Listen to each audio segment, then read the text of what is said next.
pust čim bolj primir, ne se preveč ukvarjati s temi njegovimi čustvi burnimi in tako, da se mi zdelo, da če jaz to začnem odstirati, da kar nekaj svetega razgaljam, no, tako da res ni to mimogredene. Mogoče mi je celo lažje bilo to napisati kot mladinski roman. Se za odrasle ste napisali, mislim, da 4 knjige. Ja, samo na eno, tisto ta prvo bi najraje videla, da jo ni, ker je tako res ne bi, ne jo brati, to je grozno. Ne, to je grozno. Nima več naslova? Ne, nima več, ne, to je prvi poskus, tako zelo moralističen, tako ne bi, začetniški, potem so kratka proza, to je še kar, in potem lica kot češnje, kava pri dišečem jasminu, no, to pa zaenkrat še verjamem, v kavo pri dišečem jasminu zaenkrat še verjamem, čez 10 let me pa lahko spet vprašate. Aha. Torej, bližina daljave ne pomeni, da zdaj prihaja vaše obdobje za odrasle, v narekovajih rečeno? Ne, nimam nič takega, sploh v načrtu, tudi nimam toliko zagona, tako jaz blazno občudujem, ne vem, Kronosova žetev, a veste, nisem še prebrala, ampak to je tak, je dobil nagrado Prešernovega sklada, Mojca Kumer, da je, to se meni zdi tako nekaj nedosegljivega, napisati tak špeh za odrasle. Ne, nimam, zdaj spet za otroke pišem, zdaj prav rabim spet za otroke, no, mi tako fino gre zdaj trenutno. Včeraj sem eno zgodbico napisala po dolgem času. Aha, to sem hotela vprašati. Ja, tako po dolgem času, tako je bilo fajn, tako mi je fino šlo, naslov je pa Zvezek in brezvezek. Mogoče ste že preveč izdali? Ne, se je to pa ne vem kdaj, enkrat po zimu v Cicibanu recimo, boste že pozabili. Zdaj pa preden dava besedo še poslušalcem, pa lahko še samo mogoče zadnje vprašanje, a bi nam želeli kaj povedati, česar vas nisem vprašala? Ne, če pa kaj niste vprašala, bodo pa oni, če se bo njim zdel, da česa nisem povedala, no. Lahko pa še en odlomk preberem, ker se mi zdi, da še največ pove. Sem malo v dilemi bila, pa bom tega o begu po vojni, kako je brat bežal. Jožef je že vse poletje v kleti. Jesen prihaja in z njo skrb, kam bo šel pred zimo. Vsako jutro gre mama zelo zgodaj, ko se komaj začne svetliti v klet. V sejalnici mu nese hrano in knjige. Tudi opoldne gre in zvečer. Vedno pogleda okrog sebe, da je ne bi kdo videl. Otroci vemo, da se nam ne sme nikoli nič zareči. Sredi vasi srečam Karlo. A vaš Jožef je pa doma, vpraša, in oči se ji tako čudno svetijo, da mi gre mraz po hrbtu. Zmedem se. Ne, odsekam. Ja, pa mi je vaša mama pravila, da je. Še huje se zbegam. Ne, mama ji že ne bi pravila. Opozorila nas je, da nas bo morda kdo skušal zmesti. Mama vam je rekla, se narejeno začudim. Ja, sinoči je razlagala, da je doma. Jaz pa nič ne vem. Bi pa ja tudi nam povedala, če bi bil doma. Ne, Jožefa že dolgo ni, se znajdem. Upam, da Karla ni opazila, kako težko mi je lagati. Bog mi bo to odpustil. Vsa se tresem, ko pridem k mami v kuhinjo. Mama, zašepetam, ste Karli povedali, da je Jožef doma? Mama prebledi. Seveda ne, Plane. Še dobro si oddahnem. Rekla mi je, da ste ji vi povedali, ampak se mi nič ni zareklo. Hvala Bogu, dahne mama. Čez dan Jožef lahko bere, ker skozi lino pod stropom pronica nekaj svetlobe. Po noči ne prižiga svetilke.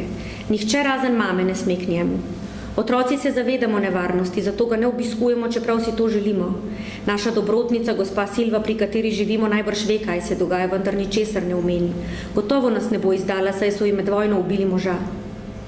Dočakamo noč brez lune. Mama je že čez dan pripravila nekaj očetovih oblačil. Osmojena so od požara. Ne sme jih oprati. Če bi na dvorišču sušili moško srajco in hlače, bi bila to usodna napaka. Zvečer smo nemirni, samo Emil zaspi. Mama čaka, da vas potihne in da v hišah ugasnejo svetilke. Nato se z Rozi po prstih odkradeta v klet. Kam bo šel? V Italijo, čez predel v Rajbel, pove. Počakajte tukaj, v kuhinji se boste poslovili od njega, čakajte v temi. Z Jurijem in Verico se stiskamo skupaj. Rozi se vrne tako tiho, kot bi hodila po zraku. Pridite, zašepeta. Kako dolgo ga nisem videla. Shujšal je in dobil resne odrasle poteze. Očetu je podoben. V peči je zakurjeno, Jožef pa stoji med vrati v shrambo, da ga svetloba, ki jo oddaja peč, ne bi oplazila. Zakaj imaš sekiro v oprtniku in žago v roki? Če me kdo sreča, bom rekel, da sem drvaril. Mimo okna šine senca. Skri se, šepne mama. Jožef smukne za vrata v shrambo. Nekdo potrka, mama odpre. O, dober večer, ste še po konci. Karla je. Ja, molimo, reče mama. A, tako, sem mislila, da je kaj narobe. Prišla sem vprašati, če je kdo bolan ali kaj takega. Ne, vse je v redu, malo se še grejemo tukaj, noči so hladne. Ja, hladne, prikima Karla. Pa lahko noč. Lahko noč, odgovorimo skoraj v en glas. Karla se odmaje. Jožef še dolgo čaka za vrati, preden se spet prikaže. Vzemi tole, reče mama. Iz miznice potegne knjižico Gregorčičevih pesmi, ki jo vsi poznamo. Hvala, reče Jožef. Vzame knjigo, si jo pritisne na prsi in jo nato pospravi v oprtnik. Boš prišel za Božič domov? Ga vpraša Terezika. Ne bom, zamolklo odgovori Jožef.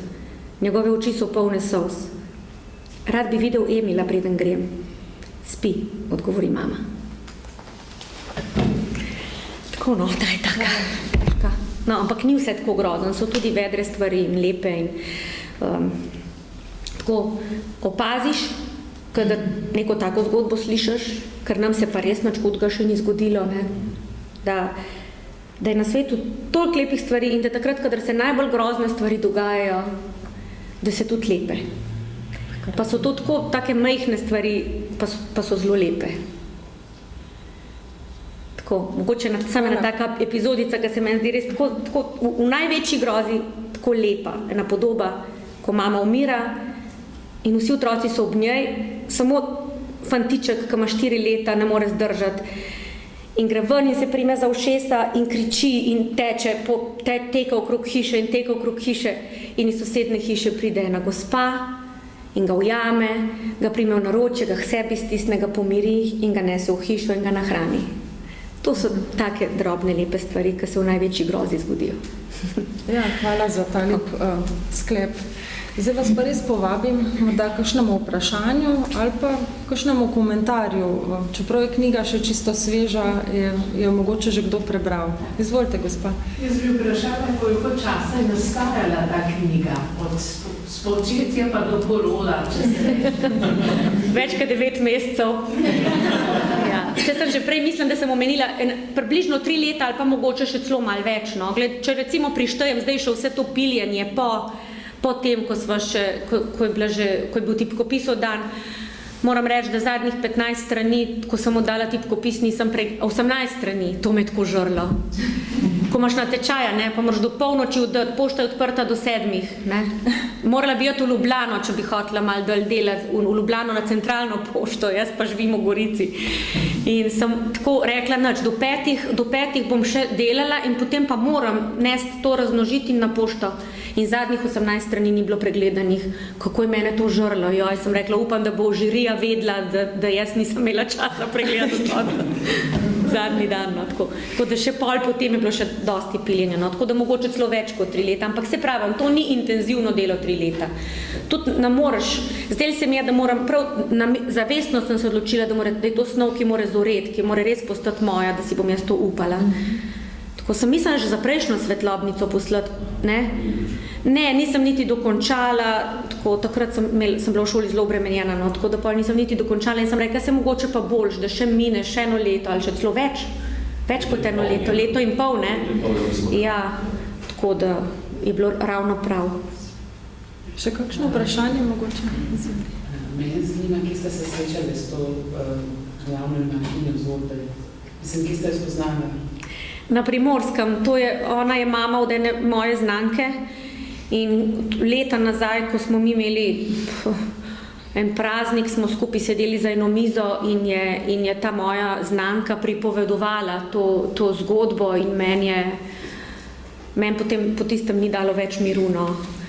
ker je v bistvu to zgodba, ki se je šele takrat razpletla dokončno. Zdaj, ne bi vam rada preveč povedala tega razpleta in tako in tega odkritja vsega tega hudega, mislim, in lepega hkrati, ampak to je mene tako prevzelo in